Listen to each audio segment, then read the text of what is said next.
Bom sábado a todos. Espero que estejam felizes como eu estou de estarmos na casa do Senhor e podermos juntos adorar a Deus, podemos juntos cantar, orar e falar da palavra de Deus.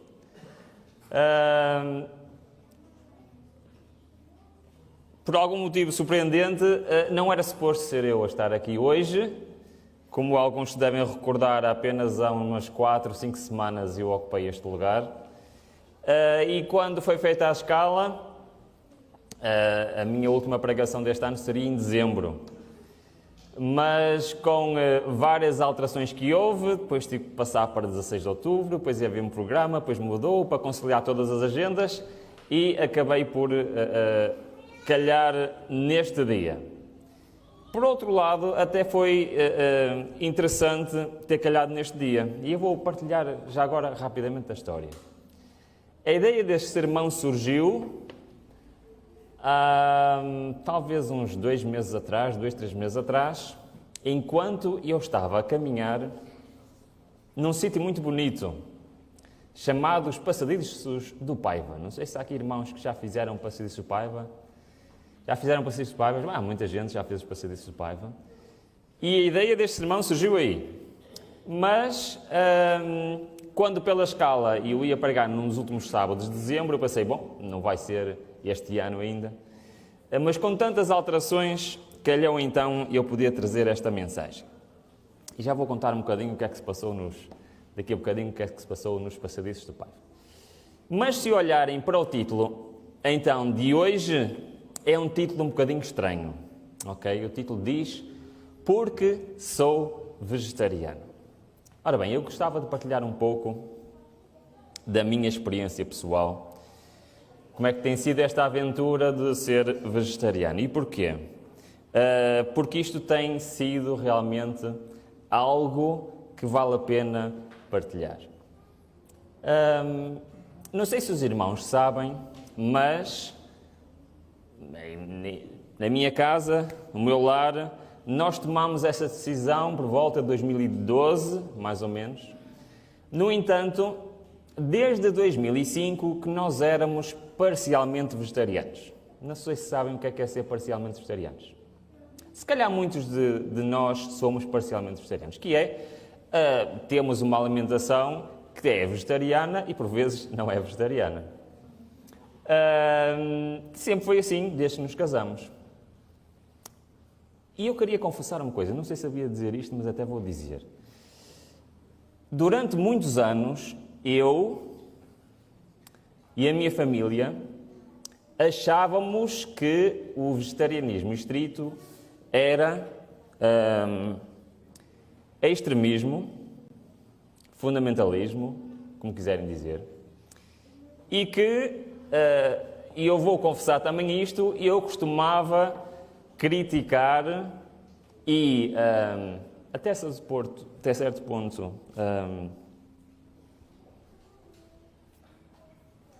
gozar, se eu posso usar esta palavra aqui, com as pessoas que eram estritamente vegetarianos. Durante muitos anos foi assim, ao ponto de eu achar que era de facto algo que eu nunca iria pôr em prática na minha vida.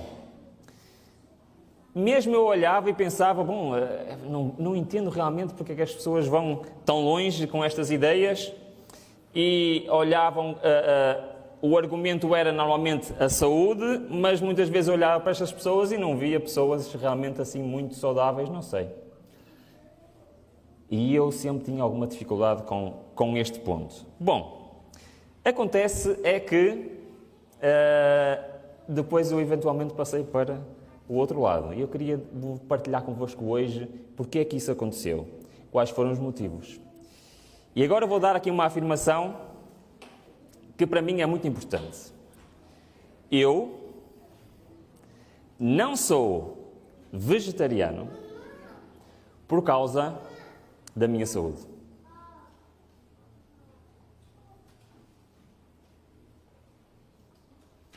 Se o motivo para eu ser vegetariano fosse a minha saúde, e eu continuava a ser parcialmente vegetariano, como era de antes.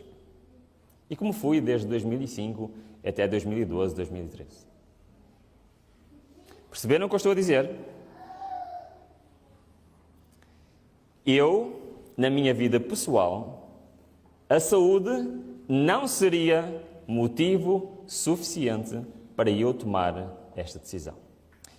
E então eu hoje queria partilhar com os irmãos, então, porquê que eu sou vegetariano. Certo? Se não é pela saúde, porquê? Muito bem. Então, para isso, nós vamos navegar um bocadinho na Palavra de Deus. Eu acho que tem aqui um comando. Vamos lá tirar o comando. E vamos começar por abrir a nossa Bíblia no livro de 1 de Coríntios. Nós vamos ver vários versículos da Bíblia, vamos ver também algumas citações do Espírito de Profecia relacionado com aquilo que nós estamos a ler na Bíblia e navegar um pouco pela minha experiência pessoal de porque sou vegetariano. Em 1 de Coríntios, no capítulo 10 e no versículo 1 a 6, o apóstolo Paulo faz aqui uma comparação que eu acho muito importante e que me ajudou a ter um início de uma visão diferente sobre este tema. Queria partilhar com vocês os versículos, portanto, 1 de Coríntios 10, 1 a 6, que nos diz o seguinte: Pois não quero, irmãos, que ignoreis que nossos pais estiveram todos debaixo da nuvem e todos passaram pelo mar, e na nuvem e no mar todos foram batizados em Moisés. E há um bocadinho o Daniel na escola sabatina estava a falar deste batismo, certo? Este texto está-se a referir a que altura do povo de Israel?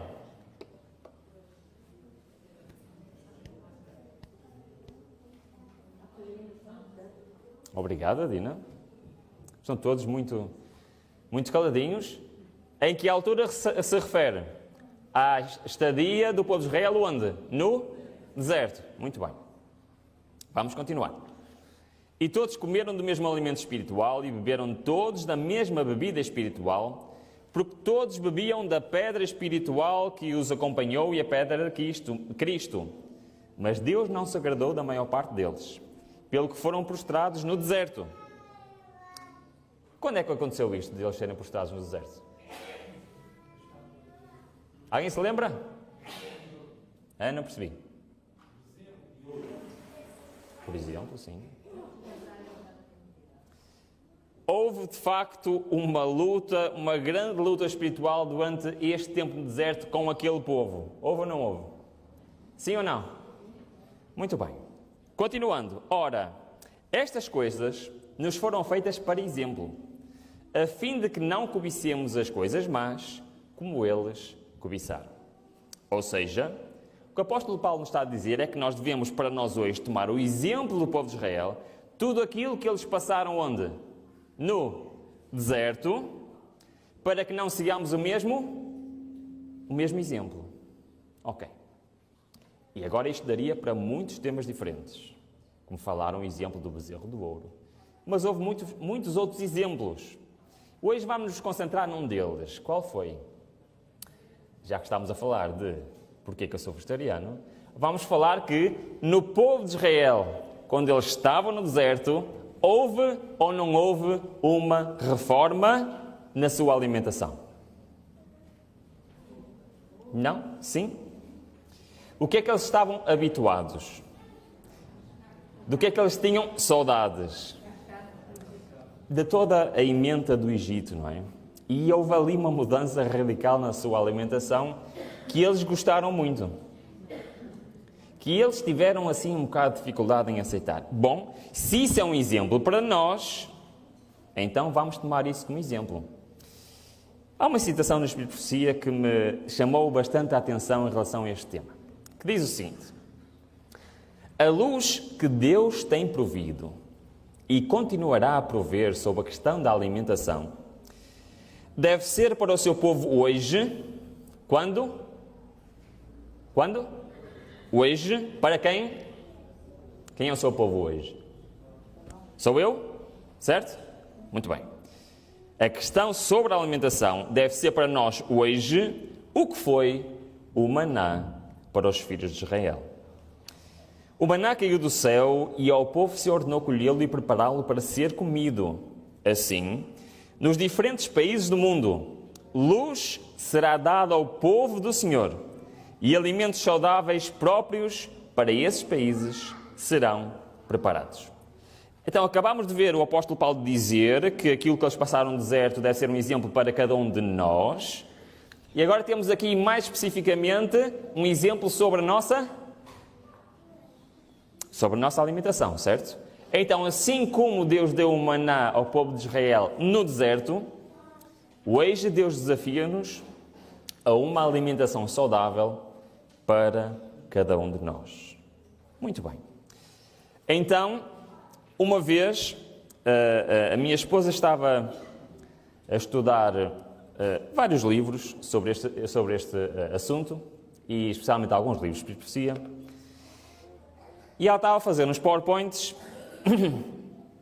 e eu fui buscar esses PowerPoints, porque lá tinha muitos motivos que estavam no Espírito de Profecia para adotarmos uma alimentação saudável. Vários motivos. E então, era uma série grande de PowerPoints que ela tinha feito, eu fui vê-los todos, estive a vê-los todos, e comecei a selecionar motivos para adotarmos a alimentação vegetariana. Sabem quantos motivos eu encontrei? Nunca mais me esqueci. Eu encontrei 21 razões diferentes. Nós não vamos ver estas 21 razões. Nós vamos só ver 4, e nem sequer vamos ver no Espírito de Profecia, vamos ver diretamente na Bíblia. Está bem? E foram estes 4 motivos, estas 4 razões que me levaram a adotar este regime alimentar e não, como eu já vos disse, a questão da saúde. Então vamos pegar nas nossas Bíblias e, posto que nós já lemos, ver quais os motivos pela qual Deus deu o maná ao povo de Israel. Isto pode parecer um bocado estranho o que eu estou a dizer. Então, não é claro que Deus deu o maná ao povo de Israel para eles se alimentarem. Certo? Foi por causa disso. Mas, vamos pensar. Deus não podia os ter alimentado de uma ou outra forma qualquer. Deus não podia até ter, como fez com a roupa deles. Quanto tempo durou a roupa deles? 40 anos sem se desgastar. Deus não podia ter feito que eles durante 40 anos não precisavam de comer. Deus tinha poder para isso ou não? Tinha? Deus tinha poder para florescer no deserto todo tipo de alimentação. Deus tinha poder ou não tinha que para lhes dar os animais domésticos todos que eles quisessem para se poderem alimentar deles?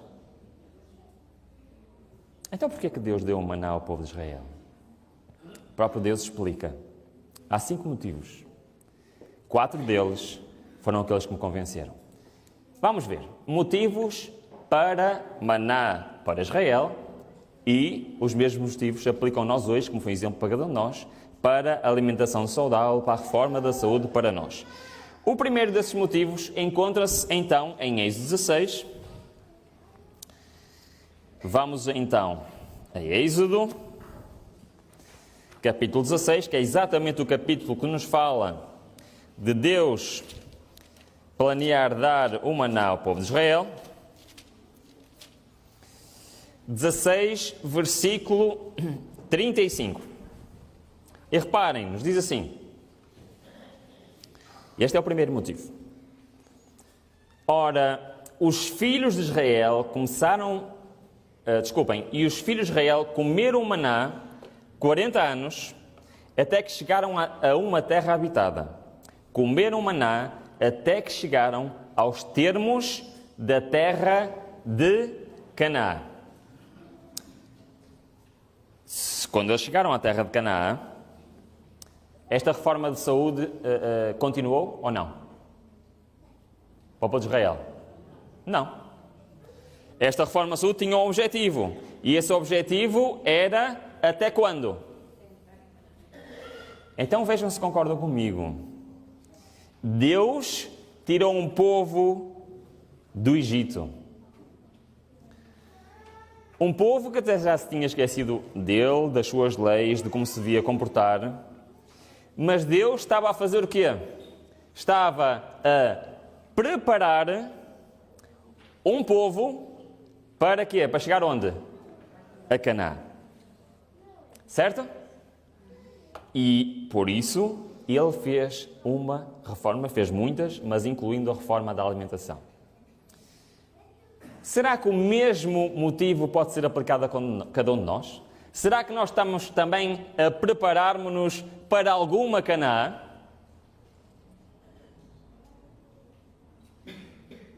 Sim ou não? Qual é a Canaã que nós nos estamos a preparar? Canaã celestial, de acordo com a palavra de Deus. Então, se calhar, Deus tem este mesmo objetivo para nós hoje. Então, o primeiro motivo que eu achei muito apelativo, digamos assim, foi este: para preparar um povo para Canaã. Bom, mas isto não para aqui. Vamos a Neemias. Se nós abrimos a nossa Bíblia, em Neemias, no capítulo 9, e no versículo 20 e 21, Neemias vai dizer assim uma coisa um pouco estranha acerca do maná. E mais uma vez não vai dizer que o maná foi por causa simplesmente de alimentar o povo. Neemias, capítulo 9, versículo 20 até o versículo 21. E diz-nos o seguinte: também lhes deste o teu bom espírito para os ensinar, e o teu maná não retiraste da sua boca, e água lhe deste quando tiveram sede. Sim, por 40 anos os sustentaste no deserto.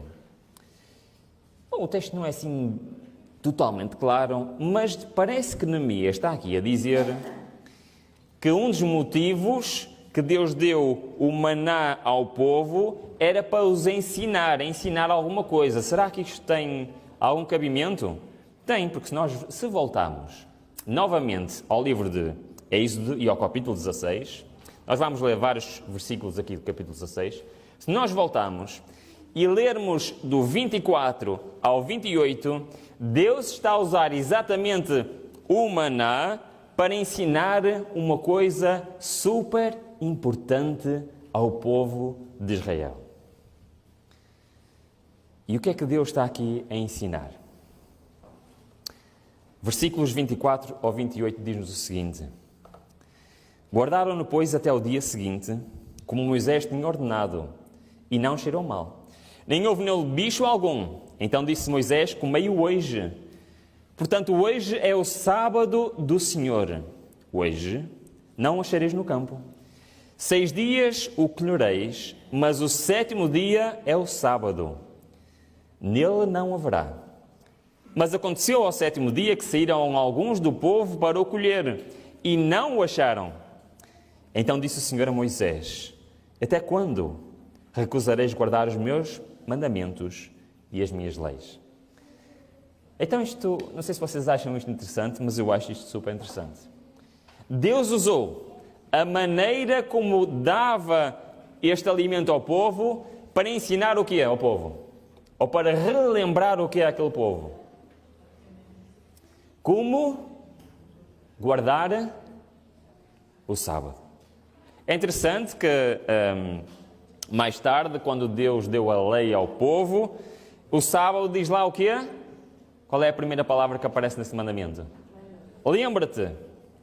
Mas já aqui, Deus estava a usar esta alimentação, este maná, para ensinar ao povo. Então, o segundo motivo, além de preparar um povo para Canaã, também usou e pode usar hoje para nos ensinar as suas leis, para nos ensinar os seus preceitos. Mais motivos para o maná no povo de Israel. Está na mesma aqui no versículo 16. Desculpem, no capítulo 16 e no versículo 4. Este texto é super interessante. O que é que diz? Da própria boca de Deus. O que é que ele diz?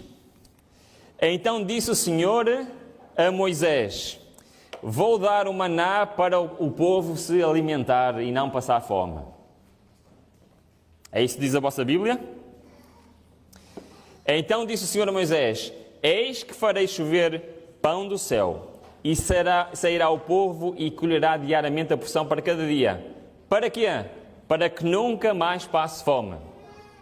É o que diz a vossa Bíblia. É? Não é. O que é que diz? Para que eu prove se anda em minha lei ou não. Deus está a dizer: eu vou dar maná. Para quê? Para eles se alimentarem. Não, não é isso que ele está a dizer. Para provar se realmente o povo guarda a minha lei ou não.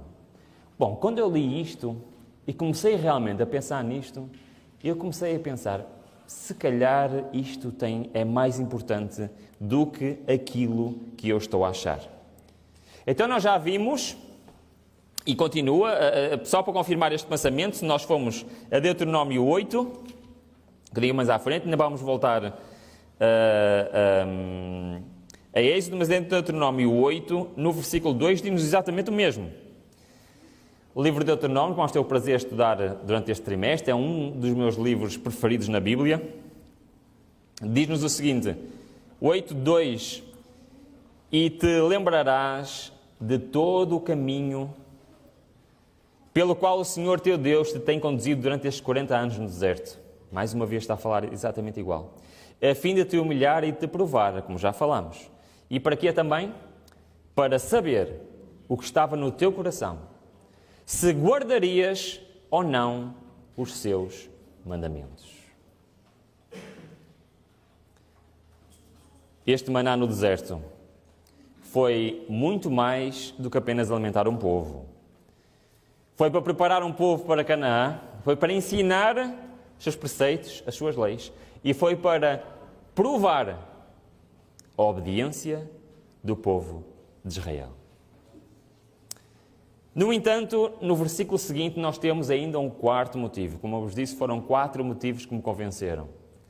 E este é o quarto. Logo no versículo seguinte, em Deuteronômio 8:3, nos diz: sim, ele te humilhou e te deixou ter fome e te sustentou com o maná que nem tu nem os teus pais conheceis, para te dar a entender, mais uma vez temos aqui Deus a querer nos ensinar alguma coisa, que o homem não vive só de pão, mas de tudo o que sai da boca do Senhor, disso vive o homem.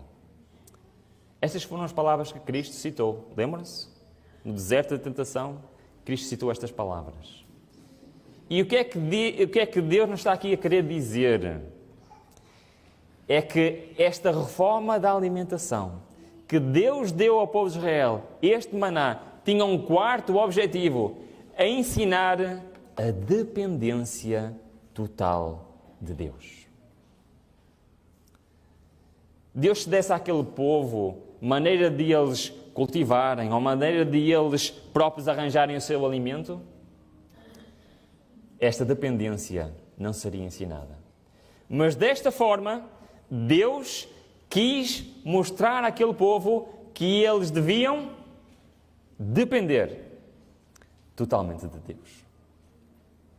Eu não sei o que é que vocês acham destes 4 motivos, mas se nós aplicarmos estes 4 motivos a nós hoje, à nossa realidade hoje, eu digo-vos, eu fiquei convencido.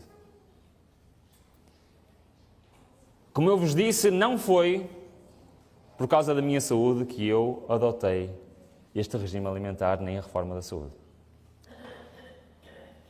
Eu adotei este estilo de vida porque eu acredito que Deus me quer preparar para a Canaã celestial.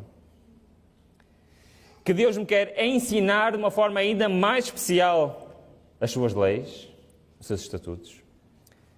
Que Deus quer provar a minha obediência à sua vontade.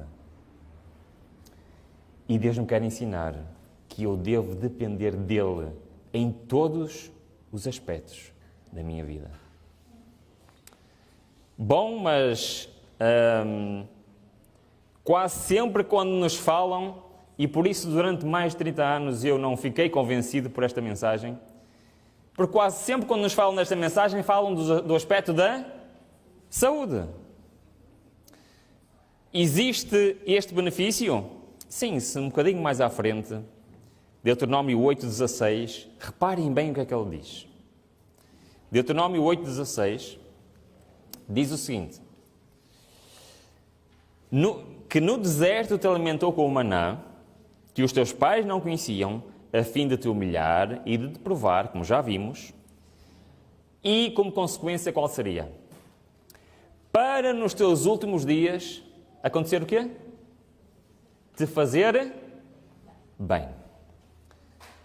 O que a Bíblia está aqui a dizer é que aquela reforma da alimentação tinha como consequência benefícios na saúde. Certo? Agora, eu quero explicar isto muito bem. É uma consequência, não é motivação. Perceberam a diferença? Os benefícios de saúde, da reforma da saúde, é uma consequência, não é razão. As razões são razões espirituais, como acabamos de ver. E é interessante que nos diz: nos seus últimos dias te farão bem. Bom, isto é uma promessa de Deus, que diz que aquelas pessoas que adotam um estilo de vida mais saudável provavelmente terão nos seus últimos dias uma melhor qualidade de vida. Esta é a promessa, consequência da saúde. No entanto, em lado nenhum na Bíblia nós vemos que a razão para o maná foi a saúde, e hoje, igualmente, para o estilo de vida saudável, para uma alimentação vegetariana. Não foi esse motivo que me convenceu. Então nós podemos concluir para nós hoje. É verdade, Deus quer nos preparar para a Canaã celestial. É verdade, Ele quer nos ensinar mais profundamente as suas leis, quer provar a nossa obediência, quer nos ensinar a depender dEle e ainda nos dá um incentivo, uma consequência, que é podermos ter melhor saúde. Agora, posto isto, e eu vejo a reforma da saúde principalmente como uma razão espiritual e não uma razão física. Concordam comigo de acordo com o que devemos ouvir até aqui? Nos conselhos sobre o regime alimentar diz o seguinte: maiores reformas devem-se ver entre o povo que professa aguardar o breve aparecimento de Cristo. A reforma de saúde deve efetuar entre nosso povo uma obra que ainda não se fez. Há pessoas que devem ser despertadas para o perigo de comer carne, que ainda comem carne de animais, pondo assim em risco, em primeiro lugar, o que é que diz? A sua saúde física. Segundo, a sua saúde mental. Terceiro, a sua saúde espiritual. Mais uma vez nós vemos aqui que aquilo que nós estamos a pôr em risco não é apenas a nossa saúde física. É ainda mais importante a nossa saúde mental e ainda mais importante a nossa saúde espiritual.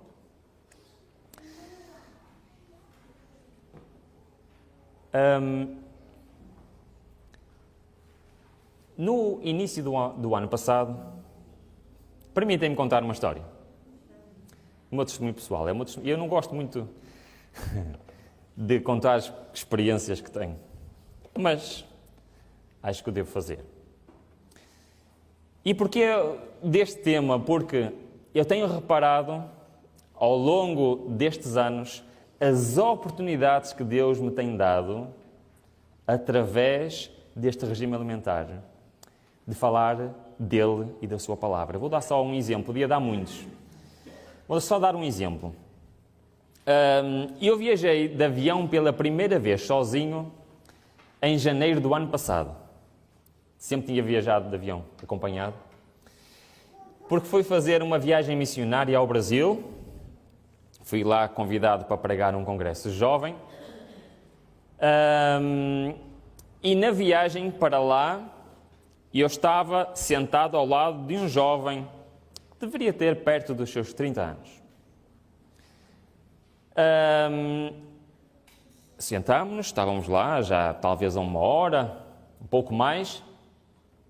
E não sei se sabem, mas quando nós fazemos a reserva do bilhete de avião, nós podemos selecionar o quê?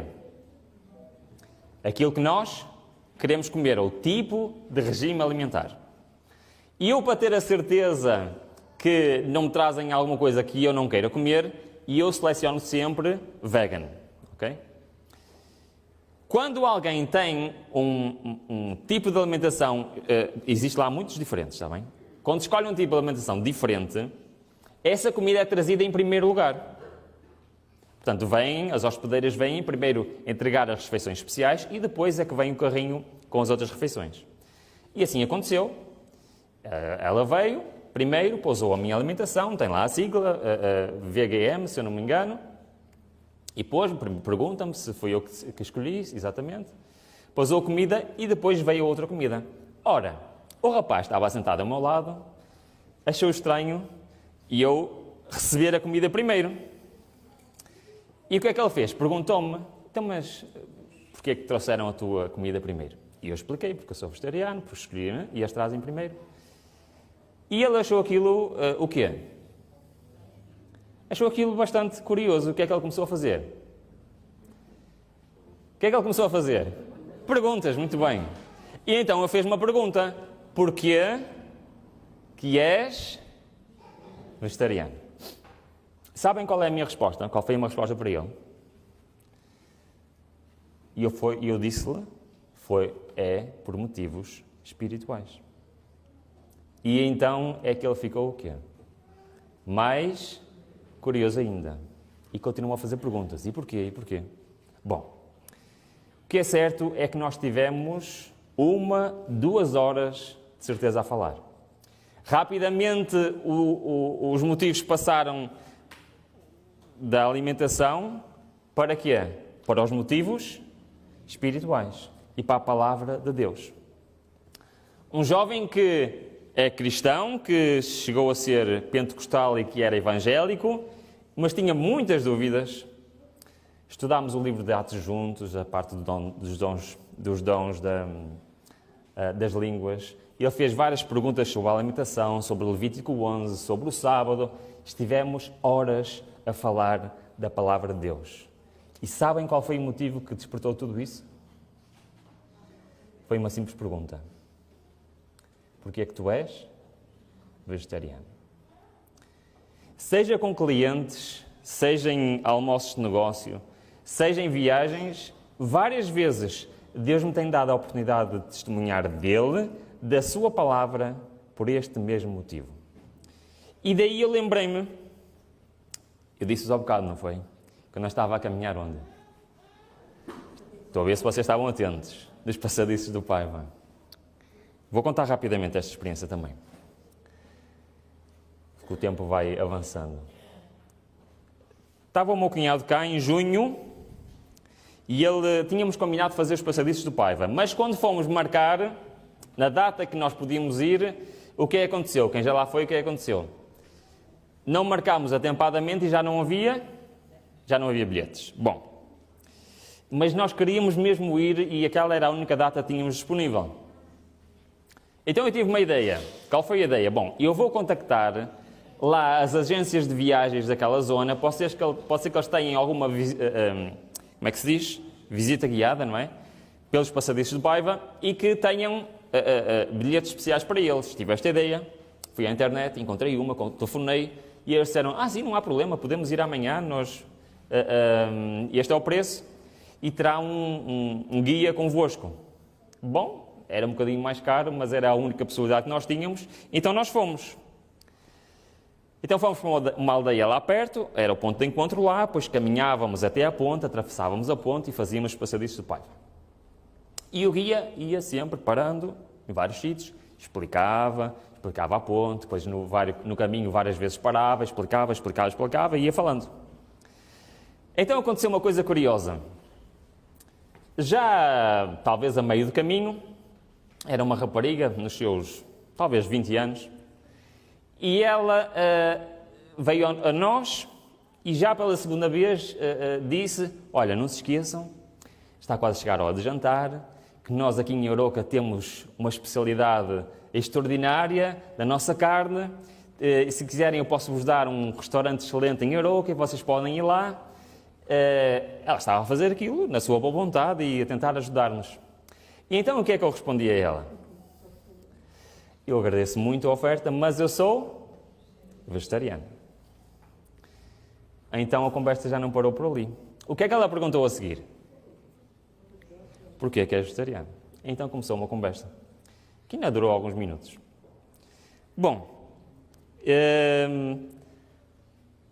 então, reparem, ela começou a perguntar assim: epá, isso realmente é muito interessante, eu tenho alguns amigos na universidade que também são vegetarianos, e eu já pensei em experimentar, mas tenho medo e tal, e começou a perguntar como é que eu fiz, o que é que eu deixei primeiro, o que é que eu não deixei primeiro. Eu lá comecei a explicar como é que foi. E depois ela perguntou: mas e notaste mudanças em ti, o que é que aconteceu? E eu lá expliquei: sim, notei várias mudanças, como por exemplo, na altura praticava muito desporto, 2 a 3 vezes por semana praticava desporto, e notei logo diferença. Fiquei com muito mais resistência, recuperação era bem mais rápida. Então, mas e mais, o que é que sentiste mais? Bom, a principal alteração que eu notei foi que eu, antes de ser vegetariano, tinha muita dificuldade em estudar. 15 minutos era o máximo que eu conseguia estudar. E depois, a minha mente ficou totalmente diferente. Até eu dei um exemplo, sabes, há uns anos atrás eu estava a preparar umas palestras que eu fui convidado para fazer, de um tema que era muito difícil, e eu cheguei a estar cheguei a casa, sexta-feira, depois do almoço, e estive 8 horas seguidas a estudar sem problema nenhum. Que era impossível, e eu não conseguia, era impossível. E então ela ficou mais curiosa, ela assim: epá, isso era bom para mim, que eu ando na universidade, e isso era bom para me ajudar nos meus estudos. E dei-lhe alguns conselhos, como é que ela devia fazer. Ou seja, frequentemente a pergunta: porquê és vegetariano? Tem dado para testemunhar. E foi exatamente aí que eu me lembrei. Eu acho que um dia tenho que partilhar um pouco de porquê. Porque acho que a motivação é a coisa mais importante. Para terminarmos, eu queria só realçar 2 pontos que eu acho muito importantes neste tema. O primeiro ponto é que nós vimos qual é a visão de Deus para a reforma da saúde, como foi por Maná, é para nós hoje também. No entanto, isto tem explicações espirituais muito mais profundas do que às vezes nós imaginamos. Eu quero fazer uma pergunta séria. Qual foi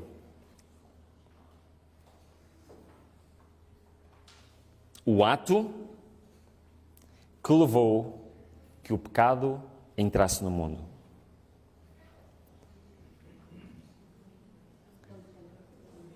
Qual foi o ato? Não há motivo, o ato. Foi o quê? Foi comer alguma coisa, certo? Muito bem. Então, concordam comigo que esse ato trouxe a derrota ao homem.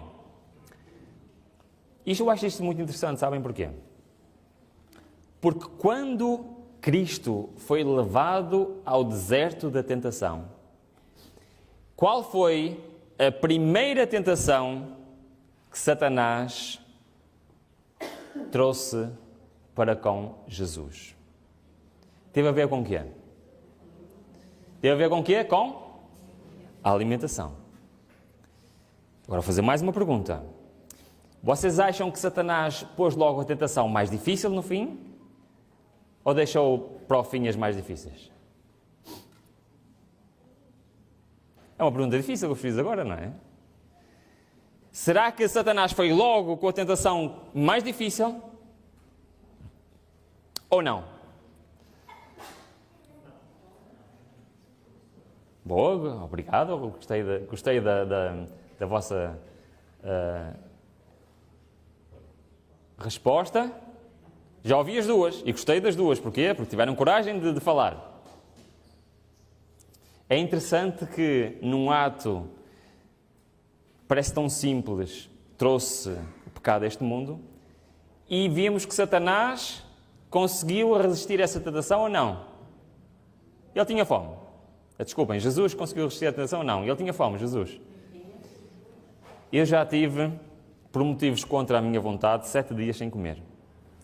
Eu não imagino que seja estar 40 dias. Não imagino sequer que seja. O que é certo é que este texto nos dá uma visão totalmente diferente sobre isto que nós estamos a falar. Diz assim: o dominador poder do apetite demonstrar-se-á a ruína de milhares quando, se houvessem vencido neste ponto, teriam tido poder moral para alcançar a vitória sobre todas as outras tentações de Satanás. É interessante Satanás ter começado por esse ponto.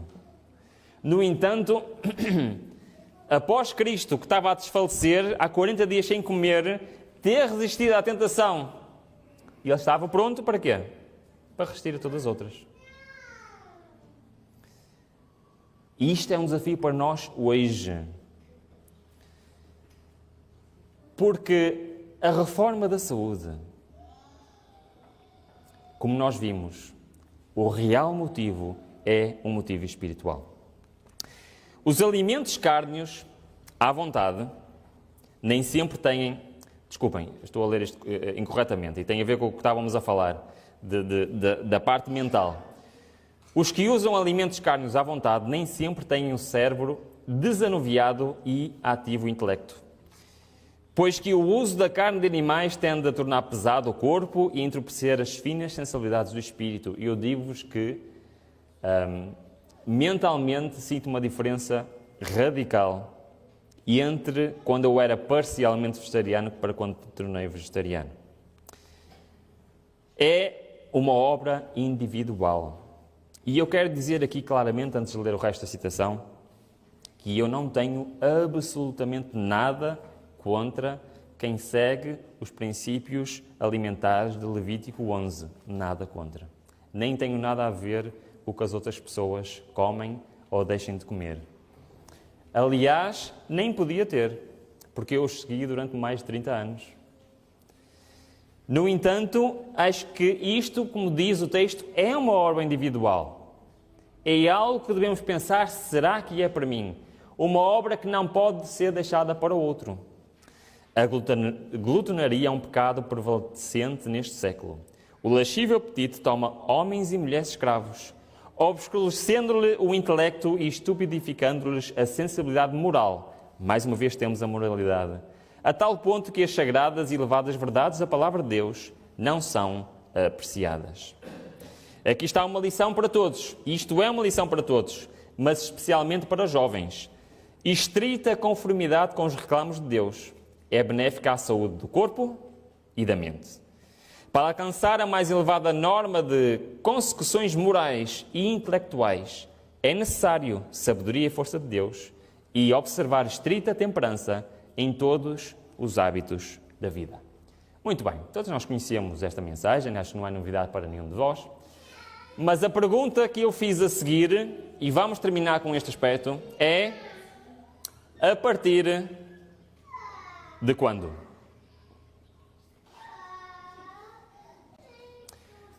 A partir de um momento específico na história do povo de Israel, Deus deu-lhes o maná. A minha pergunta é que esta mensagem já existe, a partir de quando ela deve ser observada pelo povo de Deus? Acham que tem lógica esta pergunta? Nós conhecemos a história da Igreja, conhecemos a história da Reforma, conhecemos como ao longo dos tempos fomos descobrindo mais e mais doutrinas da Palavra de Deus. Como surgiu a Igreja? Quando começou, na década de 60 do século XIX, a mensagem de saúde sendo desvendada ao povo de Deus, minha pergunta é: a partir de quando Deus queria a observância, ou Deus quer a observância estrita deste seu plano? Acham que é uma pergunta válida ou não? Bom, para isso, nós vamos abrir a Bíblia no livro de Oseias e vamos estudar juntos, nos próximos minutos, que eu espero que sejam breves, porque já é quase meio-dia, uma profecia que eu acho extraordinária e muito difícil do livro de Oseias. Esta profecia, e eu sou-vos sincero, eu nas primeiras vezes que estudei o livro de Oseias, passou-me completamente ao lado desta profecia. Completamente ao lado. E só vários anos mais tarde é que eu entendi a profundidade desta profecia. Vamos ler no capítulo 3 o último versículo, que é o versículo 5, e depois vamos ver o início do capítulo 4, que são todos seguidos. Oseias 3, 5. Vamos ler com calma a ver se todos percebemos o que é que isto quer dizer, está bem? E o que é que isto tem a ver com o tema que estamos a falar hoje? Diz assim, Oseias 3, 5. Depois tornarão os filhos de Israel e buscarão ao Senhor, seu Deus, e a David, seu rei, e com temor chegarão nos últimos dias ao Senhor e à sua bondade. Vamos parar por aqui. Primeiro ponto. Acham, olhando para este texto, há alguma coisa estranha neste texto?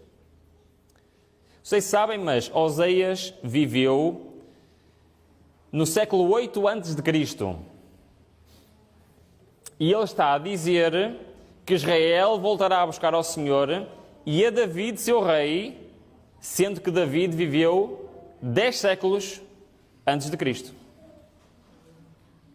Ou seja, seria o equivalente de eu hoje dizer qualquer coisa, olhando para os reis portugueses, me dizer qualquer coisa que estou à espera que o Dom Sebastião nos venha salvar. Estão a perceber o que eu estou a dizer? Ele está-se a referir a um rei que já tinha morrido 200 anos antes. Está a dizer que o povo de Israel buscará ao Senhor, a seu Deus e a David, seu rei. O que é que isto quer dizer? Estamos a falar aqui de literalmente povo de Israel, de literalmente do rei David? A seguir o texto explica-nos porque é que não estamos.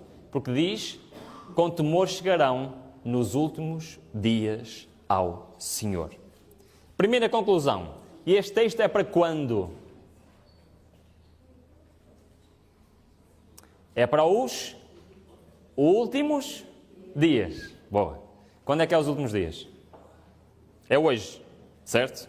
Agora vamos ler o que é para hoje, que ainda é mais complicado de entender, está bem? Oseias 4, já carreguei aqui onde devia, 4, 1 e 2, diz, portanto, chegarão com temor chegarão nos últimos dias ao Senhor e à sua bondade. Ouvi a voz do Senhor, vós, filhos de Israel, pois o Senhor tem uma contenda com os habitantes da terra. Porquê que o Senhor tem uma contenda com os habitantes da terra? Vai começar a descrever os habitantes da terra quando? Nos últimos dias. Como é que é os habitantes da terra nos últimos dias? Porque na terra não há verdade, nem benignidade, nem conhecimento de Deus. O que é isto? Não havia verdade, nem benignidade, nem conhecimento de Deus. Isto é o quê? Há o quê? A falta de fé. Ou se quiserem, aumento da impiedade. Concordam? Muito bem, aumento da impiedade. Continua o texto. Se não há isto, o que é que há? Só prevalece o perjurar, o mentir, o matar, o furtar, o adulterar. Há violências e homicídios sobre homicídios. Então o que é que vemos aqui? Que há o que é o aumento do mal, do pecado, ou se quiserem, o aumento da iniquidade, que é a prática do pecado. Concordam comigo? Temos o aumento da iniquidade, o aumento da impiedade, o aumento da iniquidade. Está a descrever bem os nossos tempos hoje ou não? Está a descrever bem os nossos tempos hoje? Concordam comigo? Ok. Continua o texto. Versículo 3. Por isso a terra, ou se quiserem a natureza, ou se quiserem este planeta, se lamenta. E tudo o que nela mora desfalece, juntamente com os animais do campo, com as aves do céu e até aos peixes do mar parecem. Ora, isto é um texto um bocado estranho. Está a dizer que, no tempo do fim, vai haver um aumento de impiedade, um aumento de iniquidade, e aqui está a dizer alguma coisa a ver com a terra, com os animais, com todos os animais. Está-nos a falar em desfalecer e em perecer. Felizmente, certeza que alguns irmãos têm outras traduções que dizem outras palavras ali. E porquê que eu estou a destacar aquelas duas palavras a azul? É que, assim como eu, não percebi isto muitas vezes que li, os tradutores também tiveram muita dificuldade em traduzir estas duas palavras. E há Bíblias que conseguiram entender a mensagem e outras não. Está ali a falar que tudo que mora desfalece e que até todos os animais, não é? Os animais do campo, aves do céu e peixes do mar, está-se a referir a todos os animais, que vão perecer. É isso que quer dizer este texto? Vamos ver. Algumas Bíblias, com certeza, vocês já perceberam que dizem outras coisas, mas vamos rapidamente analisar. Aliás, no inglês até está bem melhor, porque diz assim, em desfalecer usa a palavra languish e em perecerem usa a palavra taken away, que está muito mais próximo do original. E porquê é que eu estou a mostrar em inglês? Porque os dicionários de hebraico e de grego normalmente estão em inglês para perceber bem o que é que aquelas palavras dizem no original. Então, no original, aqui do lado esquerdo, temos a palavra Hamal, que se encontra, então, no hebraico, que foi traduzido para a palavra desfalecer. E o que é que significa? Significa ficar muito fraco, ou ficar doente, ou febril, ok? Então, a palavra significa doença, ficar doente, na parte de desfalecer. Algumas traduções, mesmo em português, dão melhor esta ideia. Na palavra parecem, o original, hasaf, significa juntamente fazer alguma coisa. E vou explicar, e tem ali vários significados. Se nós formos analisar bem a origem desta palavra, ela quer dizer literalmente serem retirados, ou melhor ainda, serem juntamente retirados. Bom, eu vou-vos mostrar agora a tradução Almeida, corrigida e fiel, que é que está mais perto do original. Alguns de vocês com certeza têm esta tradução. E diz...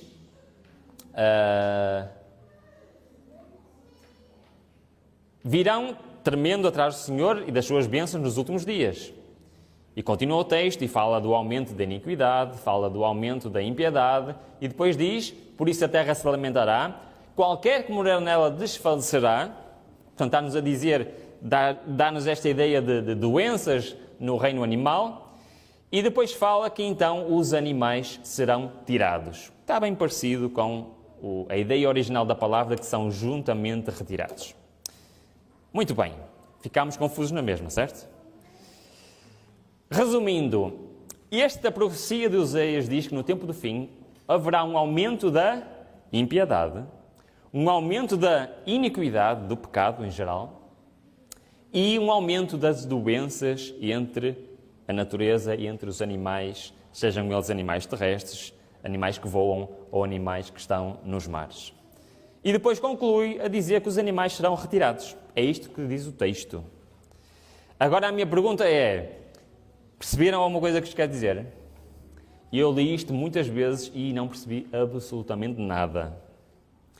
Até que um dia eu encontrei um texto que me esclareceu completamente o que é que isto quer dizer. E eu vou partilhar com vocês este texto. Diz assim, reparem bem se não diz exatamente a mesma coisa. Aumento da impiedade, aumento da iniquidade, aumento das doenças entre os animais, e o resultado é explicado. Diz assim, Conselhos sobre o Regime Alimentar 349. Diga-se-lhes que em breve virá o tempo. Portanto, ela está a dizer que em breve virá o tempo, ainda não tinha chegado o tempo na altura dela, em que não haverá segurança no uso de ovos, leite, creme ou manteiga. Está a falar em quê? No regime alimentar, vegetariano, muito bem. E diz, porquê? Por motivo das doenças nos animais estarem aumentando, na mesma proporção do aumento da impiedade entre os homens, aproxima-se o tempo em que, por motivo da iniquidade da raça caída,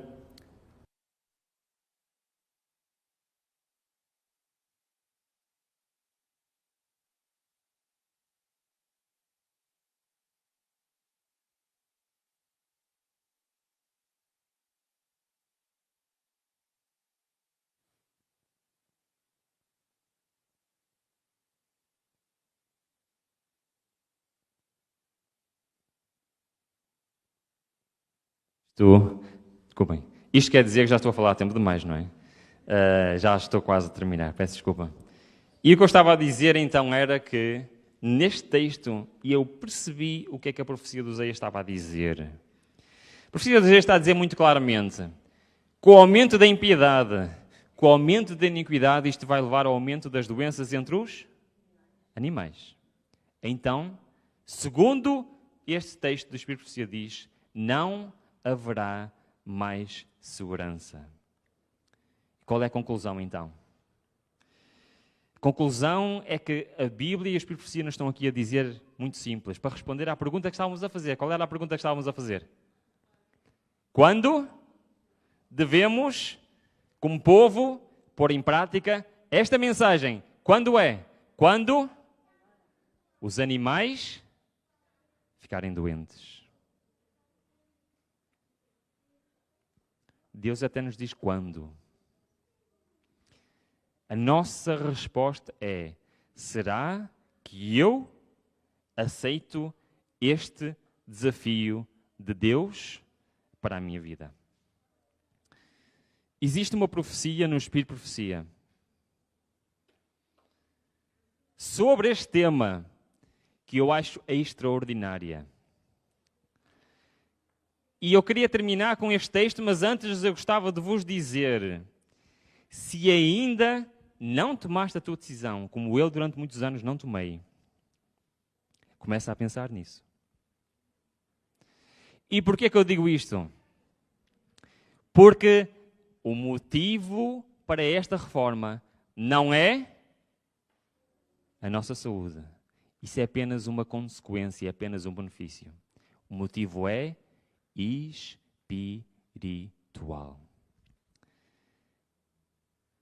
E esta profecia que eu vou-vos ler agora é uma profecia que em breve irá acontecer no povo de Deus nesta terra.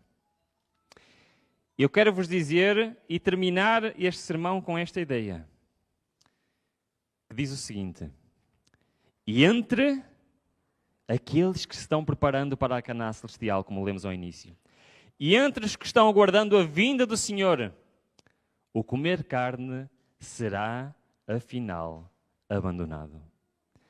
A carne deixará de fazer parte da sua alimentação. Devemos ter isto sempre em vista. Sempre isto em vista. E esforçámonos-nos por trabalhar firmemente nesta direção. Esta mensagem é para mim, é para vocês. Devemos hoje nos esforçar para caminhar nesta direção, porque a promessa, a profecia é clara. O seu povo vai finalmente abandonar. Educamos nosso próprio gosto e pomos nosso regime em harmonia com o plano de Deus. Este é o plano de Deus para o seu povo. Cabe-me a mim, Ruben Samuel da Silva Fernandes, cabe a cada um de vocês, cabe a você que me está a nos a ver em casa, decidir na sua própria vida, colocar a nossa vida em harmonia com este plano de Deus. Que Deus nos abençoe a tomar a decisão certa. Continuação de bom sábado para todos. Amém.